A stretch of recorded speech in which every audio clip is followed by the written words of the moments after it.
Mabuhay sa Warika! Hello everyone! I'm Anne without E.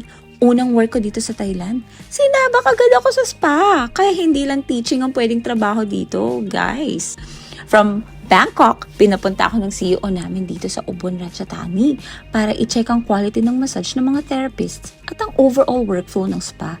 Nagkaroon din kami ng role-playing para makita kung paano nila i-handle ang mga clients.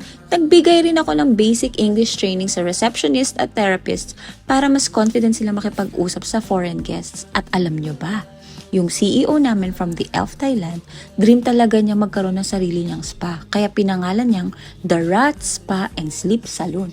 From her name, Sudha Rat. Isa sa pinaka-enjoy ko, yung bone cracking at stretching. Ang sarap sa pakiramdam. Sobrang relaxed at refreshed after. Kilala naman talagang Thailand pagdating sa massage eh.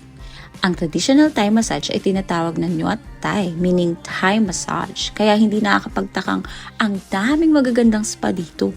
So, kung mapadpad kayo sa Ubon Ratchathani, I highly recommend the Rat Spa and Sleep Salon. Worth it talaga. See you on my next Thailand journey, Kapkun Ka. Thank you!